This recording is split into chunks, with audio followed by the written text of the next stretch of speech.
Well, hello everybody, and welcome back to the Curious Realm's continuing coverage of the Roswell UFO Festival right here at the International UFO Museum. We have the great pleasure of being joined by Donald R. Schmitt, who is the lead investigator here at the UFO Museum. Thank you so much for taking the time. I didn't realize I'd been promoted. Thank you. Well, how long have you been working here at the museum in Roswell? It's not even working here at the museum. It was that I was a special investigator for the late Dr. J Alan Hynek. Yes. Who was consultant of the Air Force Project Blue Book, and then he founded the Center for UFO Studies in Chicago, where I was his director of special investigations. I was on his board of directors for 10 years, and I was a skeptic. And the one case we wanted to go after was Roswell. We were so convinced we'd come down here to the land of enchantment, so to speak, and prove that this was nothing more than a weather balloon, as the government still maintains, or something just as prosaic, just as conventional. Yeah. And the more we realized that we were wrong, and that we decided that we were going to go wherever the evidence took us. No preconceived ideas of what this involved. Just let's see what adventure this portends. Yeah. And realizing that for whatever alternative explanations were proposed, they were readily dismissed. That, and the wonderful thing about a case dating back that far, that both jet and rocket propulsion were in their infancy. Radar was in its infancy. There were no satellites. There certainly were no drones. And so the skies were still fairly virgin, fairly pristine. Absolutely. So that list of alternatives, whereas today it might be hundreds of possibilities, was just a handful. And were all quickly ruled out. All we were left was what, on July 8th of 1947, when the Roswell Army Airfield actually put out that press release announcing they had captured a flying saucer. That's what we're left with today. The point being that we have to date interviewed over 600 witnesses who were either directly or indirectly involved, and down to a man, woman, and child from that time. It happened. It happened. Well, and especially the fact of 600 witnesses. We were just talking about that with Dennis over here, and the idea of if you were to bring that into a courtroom, like good luck defending anything. But you also, it's something that it's not a frustration as much as it is consistent with the entire, Roswell history. The dialogue is that the fact that at one point, when we were working with the late Congressman Stephen Schiff of New Mexico, and that would have been in the early 90s, so you're talking 30 years ago. And we were pushing for congressional hearings at that time. And it all fell on deaf ears. Not only could he not enlist other political support in Washington, but he was being stonewalled by the White House, by the Pentagon, by the National Archives, by all the branches of the military and departments of intelligence. No cooperation whatsoever. We had at that time over 150 first-hand witnesses, all whistleblowers. Unlike the whistleblowers that we see today, who are not whistleblowers. It's like, I heard this. It's not what I There is a lot of hearsay and conjecture. A lot of hearsay. We had whistleblowers. And how convenient that now that all the Roswell witnesses are gone, now let's have hearings. Now let's look into it. And so right there, sorry, you're disqualified because you are demonstrating that there's an agenda. It has nothing to do with unraveling the truth in all this. And how sad again, because the final victims are we, American people, the people of the world, who you're talking the biggest story of the millennium in 1,000 years, and that a handful of people have decided for all time. We have no right to know. I'm sorry. Absolutely. No patience. Absolutely. One of my favorite things that you have said thus far in this interview is one of my favorite words in this oeuvre of work, and that's skeptic. I think it's gotten a really bad rap. I wear my S on my chest like Superman when it's time for me to be skeptic. I'm a believer of believers, Donald. Right. But because of that, my realm of proof has to be higher. Of course. You know? As it and should sadly, be. and you know As it what's should be. interesting, even when you're bringing up the modern whistleblowers, things like that, the realm of evidence, my father is one of them who questions the hearings that are happening. And he is not a fan of UFOs. He was laughing at me and my brother for coming this but weekend. He still sees the hypocrisy. Absolutely. He still sees the theatrics. Yeah. And how much of it is scripted for effect. That's what I keep saying on my show, is that you are not going to see a Houdini aha moment on the floor of... They are not going to wheel out a cart with wreckage and pull a sheet off of it. And yet, that is all they would have to demand. Yeah. I've worked as far as, and I've discussed this with Congressmen Burchett and Luna and Grothman, and before that Gallagher. What they should be livid about, UFOs withstanding, is that they have been deceived, they have been lied to. Yes. And that doesn't matter, again, the subject. Yeah. The fact that we demand, and we are ordering you, we want answers at the end of the week. Yeah. Well, and you know, that's what I've said about the Grush testimony. Yeah, and I've met with David. Over anything. Is that you could... He's not a whistleblower. No. He's not. But I will say this: if he was somebody that was whose job it was to follow trails of money, like he said, I followed it to the door and they slammed it in my face. That's the question right there, because whether or not we end up, like I said, we will not see the aha moment. But we may end up with an Oliver North, the same way that we did with Iran-Contra. Correct. You know, where the basement White House, where somebody from an alphabet agency will say, yes, I am the person who wrote the checks. Yes. I am the person who did this. Yes. And hopefully at least that comes about. Exactly. And it's actually one of the things we checked into, for example, as far as the people that ran the books here at the base in 1947. And we wanted to see specifically what was the outlay, what were the expenditures back at that time. Was there an upsurge? Was there anything to indicate that something extraordinary had took place? And that was precisely the case. And you know what their excuse was? That they were conducting an exercise out in the desert at that time, which there was no documentation of, and that it involved, as far as dozens of troops and setting up a base of operation. Well, yeah, that all sounds like precisely what you did during the recovery operation.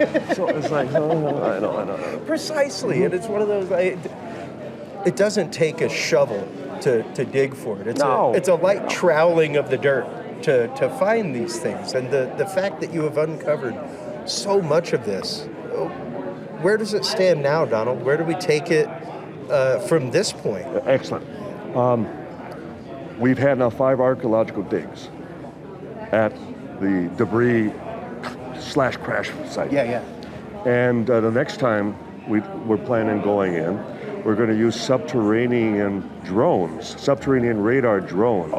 And then within a 5-mile radius, that debris covered an area of almost a mile long. Yeah. And then with the previous radar detections, it's a device that you have to push back and forth across the ground like a lawnmower.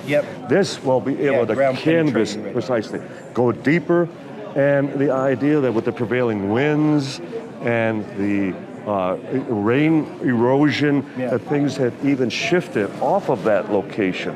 So that's why we'd like to, like within a 5-mile radius, that type of thing. Precisely. And so that, as part of the science of just always continuing our search for the physical evidence. But the other is still the human element. And when we're talking, as you mentioned earlier, as far as in a court of law. And the point being that deathbed confessions, how many UFO incidents have deathbed confessions? Absolutely. Well, Roswell has dozens of them. Yes, it does. And the point being, they are admissible in a court of law for a reason, because people just don't lie at the end of their lives. There's no vested interest. There's no vested interest in it. And again, it's demonstrable that just time and time again, people confess to things that they've withheld for even lifetimes. And so now, sadly, with all the first-hand witnesses gone, we're still seeking out the families. And with the hope that their fathers, mothers, grandparents said something still before they departed. Had some sort of correspondence with family, maybe had something in a hope chest. Or right there, as far as in the hospital room. Absolutely. Within days of their passing, they finally, I was stationed down in Roswell in 1947, and this is what I saw. And to date, unanimously, across the board, each and every one of the deathbeds we have state on the record, it did happen. Wow. It wasn't from this earth. There were bodies recovered. And so, again, as you made the point, we could take this, and we've had judges, we've had many lawyers. We could take this in any court of law and win hands down. We have the preponderance of eyewitness, albeit anecdotal, but they were here. We can place them at the scene of the crime. That's right. They were stationed here at the base. They lived here within the city. They're in the city directories at that time. They're here. And the next thing being that we can demonstrate that collectively, whether the highest ranking officer or a child at that time, now grown, but nonetheless, they're all reading from the same script. They're all describing the identical characteristics of the materials, the metal, the wreckage, and also the bodies. Wow. What are the chances? 10 people see an accident, you get 10 different versions. Well, you're definitely not going to have the government program them all to give the same cover story in that kind of way. Precisely, especially a combination of military and civilian. Yeah. There's never any, as far as mutual work, a cooperation as far between those two.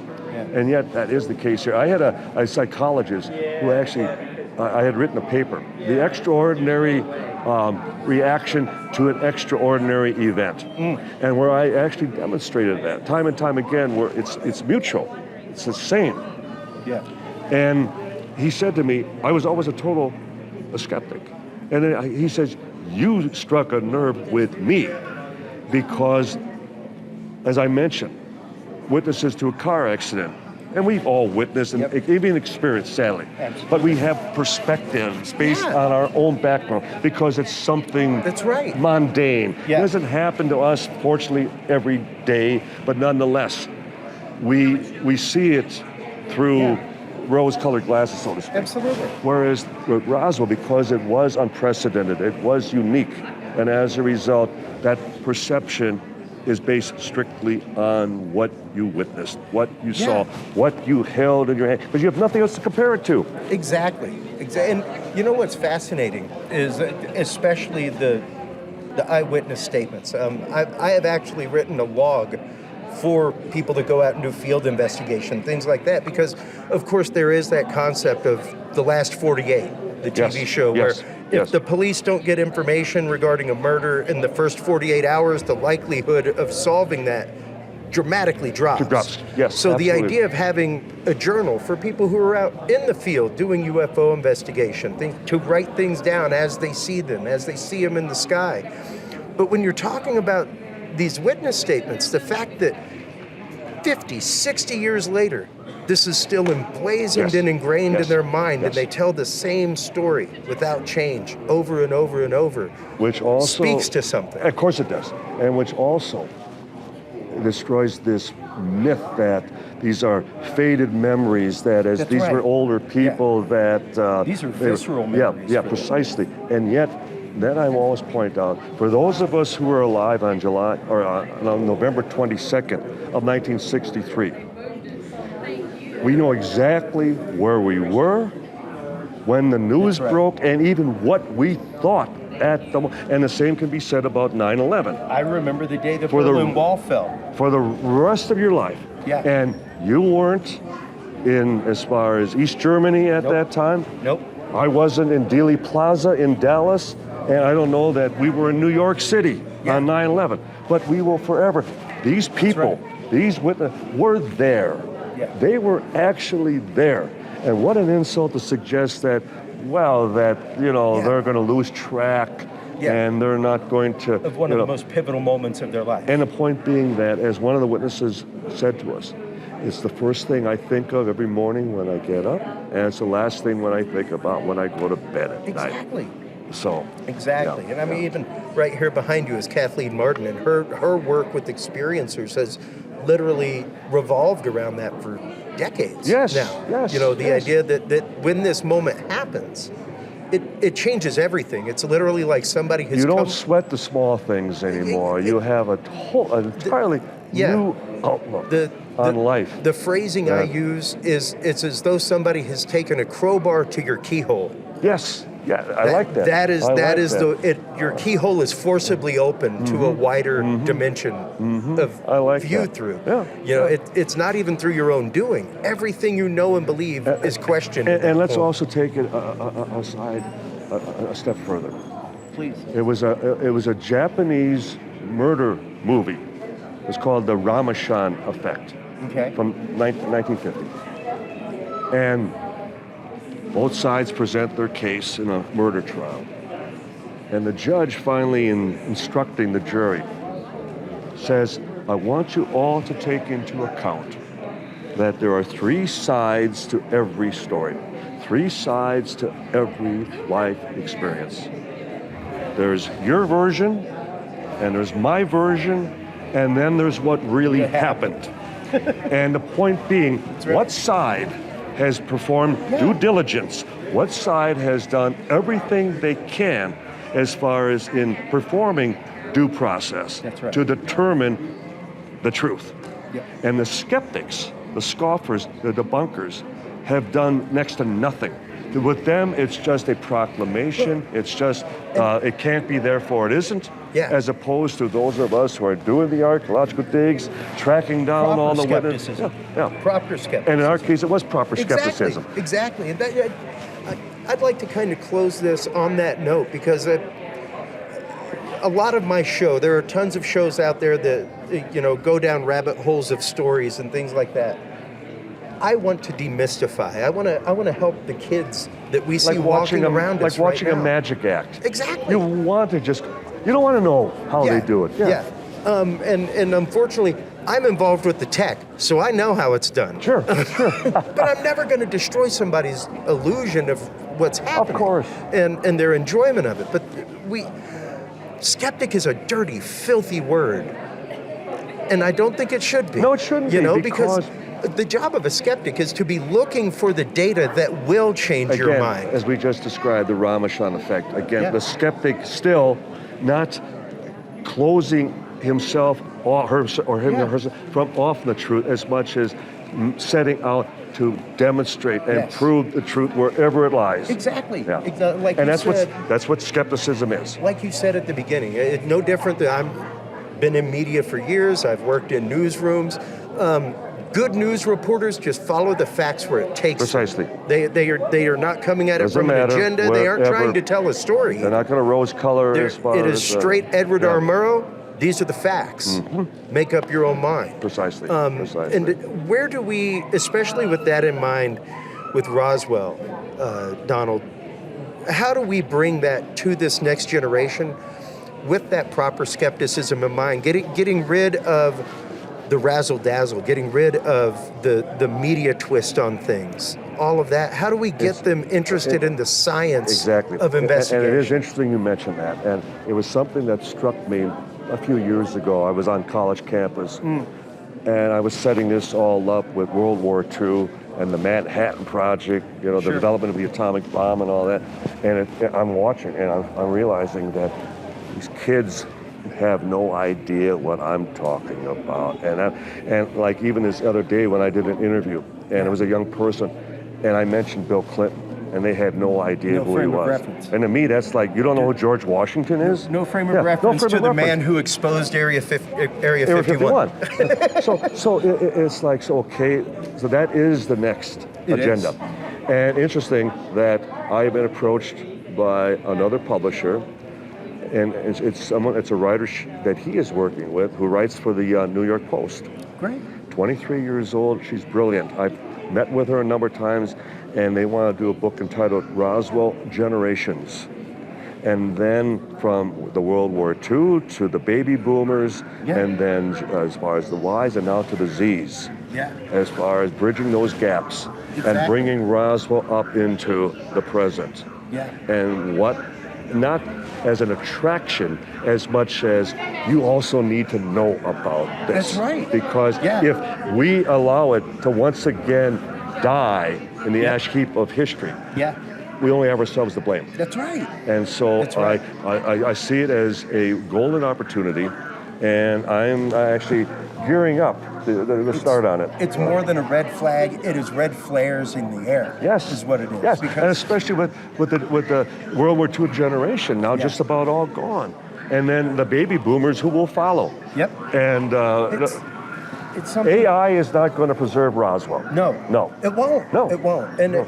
it may not even help discover anything through with the though- way it hallucinates. But though I should quickly Please. point out that we are using AI, or Absolutely. in the past where we've used like polygraph, not admissible, Sure. but then PSE, psychological stress evaluation, which is a voice inflection, Yep. and even more accurate, but still not admissible. But now AI, let's let, as far as artificial intelligence, Yeah. determine whether the witnesses are telling the truth or not.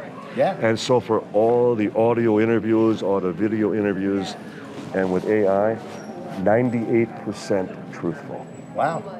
And even the 2% remaining were just a little Just fuzzy. slightly. Yeah, a little Yeah. slightly. It wasn't, Wow. oh, they're bald-faced lying. No. Wow. So the point being, okay, we would invite, okay now, Mr. Debunker, Yeah. you can get your own AI people, and if it's legitimate, it should, confirm, it should duplicate the same results. Yeah, especially if you use that. Like I personally, one of my favorites is a Sci Summary. I love it because it only searches what you give it. Exactly. It is not pulling off the Yeah. rest of the internet. Yeah, no it's not gonna, distractions, no It's not going to diversions. hallucinate something from Right. this rabbit hole thing on the internet that's Correct. somewhat tied with keywords. And those things are amazing. They're beautiful tools. And that's where, just like before, like with calculators, and then as far as with PC, the point is that we use them as tools, Yeah. and we keep them Well, limited as well. The example I give all the time is growing up in the 80s. What I heard from my math teacher all the time is you won't always have a calculator in your pocket. Precisely. You want to bet? Yeah. I got like 4 of them on me right now. And again, anything that essentially facilitates truthfulness, That's it. accuracy, the idea that we're not allowing personal opinions, which come a dime a dozen. That's it. That we're That's still working on factual data that we are then able to make as far as an accurate judgment and decision on what is reliable, what is not. Yeah. Because as we know, I mean, there's so many sources that are unreliable. I'll quickly cite the example. No, go ahead, please. Take your time. Wikipedia. The Yes. entire entry on Roswell is 100% government propaganda. And every time that we have tried to insert at least an opposite viewpoint, within 24 hours, it's gone. Now, who makes that call? Yeah. Who's doing that? Yeah. Is it AI? But then who programmed AI to essentially censor us Yeah. on the face of it? Yeah, to censor that data set. And, that's something that we talk about on the show regularly, Donald, is the idea of dispassion. The fact that we have to dispassionately look at things. Even when we've had an experience, even if you took a picture at a paranormal investigation, just because what is proven in your picture is proven to be one thing does not subtract your experience. It doesn't change that moment where your keyhole was pried open, I think both science and experiencers and believers both have this issue, both of them. And what I love is that I'm at a stage in all of this where when I'm asked, well, Don, do you believe? And I'll go, no, but I'm 99.9% convinced. That's right. Big difference. Yeah. Big difference. Belief implies faith. Precisely. And I don't need to have faith that, but as my Exactly. scientific director, Dr. Hynek, used to always remind us, when you conduct your own research, it's yours. No one can take it away from you. And then you're the only one that can stand up for it. But then in it being your research, no one will be able to stand up to it. Yeah, absolutely. And that's so important. And that truly a big message, I think, moving forward, especially in this digital age with so many people out there and the tools that are at disposal. Yes. Many of the tools used to be thousands of dollars, and you can find them pretty regularly now. Yes, even a lot of absolutely. the things like Oh, stellarium, the stuff like resources, that. as we have been just checking the backgrounds of many of the Yeah. whistleblowers and finding out that during World War II, these men were heroes. Yeah. They were Purple Hearts, and they were, as far as they would Amazing. save their units in certain incursions, and that some of them were crash investigators. One of them turned out to be an expert in German technology, wow. Luftwaffe specifically, German aircraft design and concept, the Horton brothers, and then he's involved here at Roswell. So it's like, oh, it all makes perfect sense. That's Yeah. why they called him in. That Absolutely. type of thing. Yeah. Well, and that's one of the things that I bring up regularly is that I'm a remote viewer. I work with the remote viewing community, and Hal Puthoff Yes, is the I know example Hal. that I give. Absolutely. He's an amazing individual, Yes. but he has read in on all these UFO programs because he's a laser scientist. He actively has to know how to vibrate a medium so that photons are changed on the way out. Yes, way out.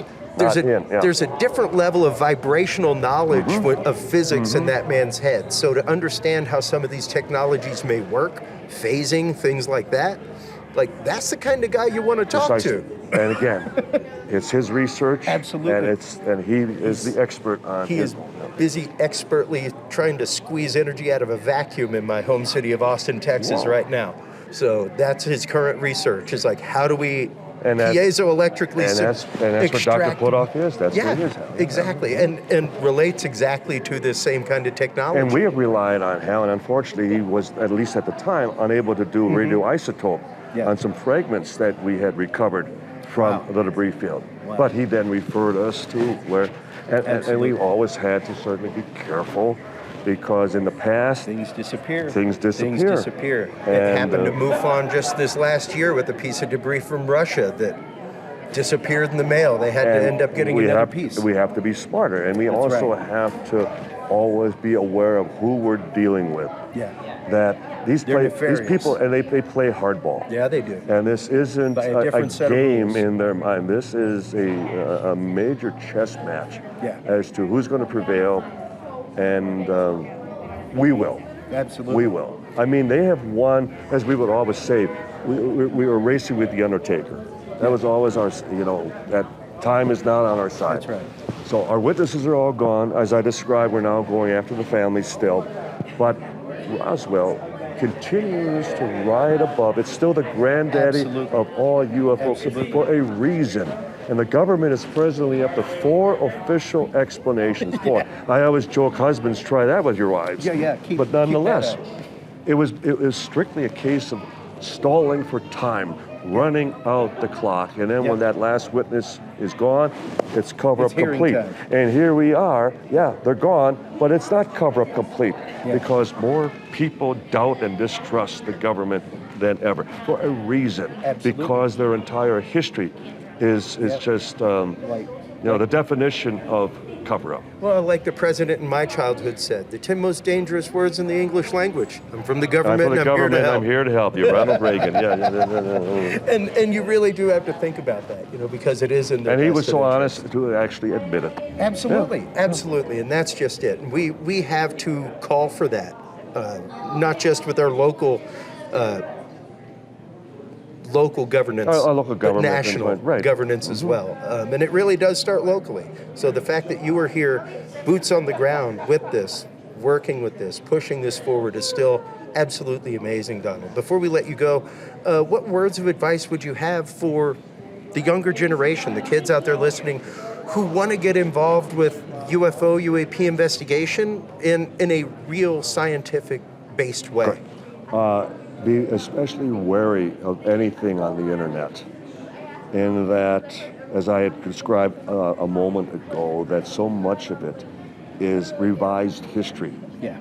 That they need to examine things from multiple sources and see the correlations, see what may conflict, juxtaposed to a pattern or lack of contradiction, and then they're at least going in the correct direction. Yeah.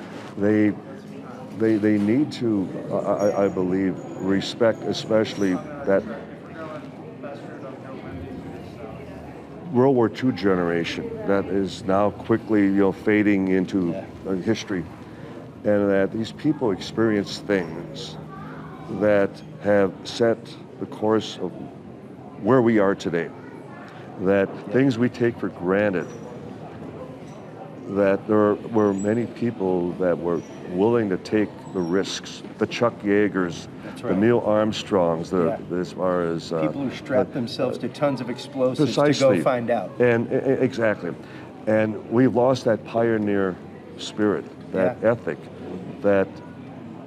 We need more Magellans. We need more Magellans. We need more Columbuses. We need more, as far as Neil Armstrongs, and we need more of the witnesses at Roswell who were brave enough to finally step forward, like the Major Jesse Marcells, who were forced to still be the patsies posed with weather balloon wreckage, and yet they knew the truth. Yeah. And then and when had to they carry that weight their whole life. their whole life, and then life. when they realized their time was limited, that they finally stepped forward and went, "This is the truth." And I know it sounds horrible to say, believe me, because it's one thing like, hey, you lie to your kid, maybe, Santa Claus, things like white that. lies, that type of thing. But when you lie to the people that you took your oath to defend, that's a different story, Precisely. and that's a totally different weight on your mind and on your soul in perpetuity. Precisely. Until, like Jesse did, he unburdened himself at the end of his life. And just as a matter of fact, states that it was not from this earth. That's it. You can't get any more direct. Yeah.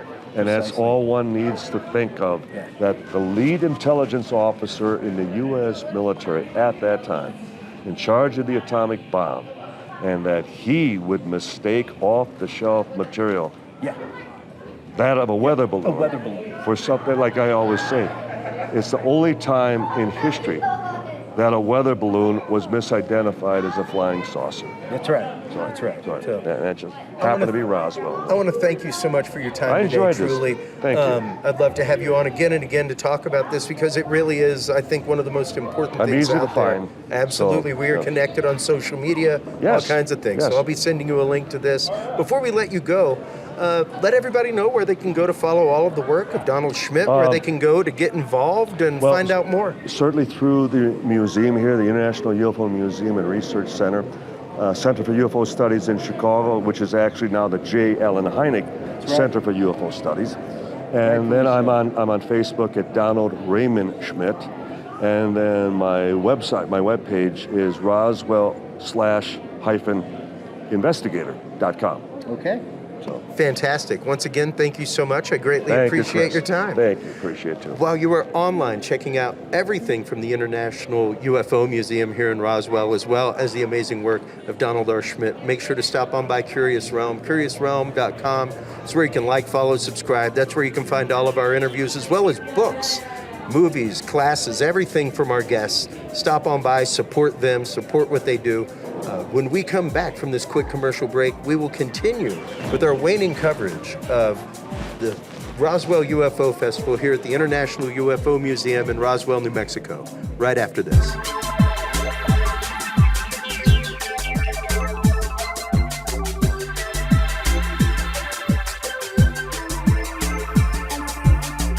The key to good science is good research. At the heart of good research is a good data set. With the field observation and encounter log from Curious Research, you can easily keep track of your investigative information all in one place, making it easier to review cases and readily see comparisons and contrasts between them.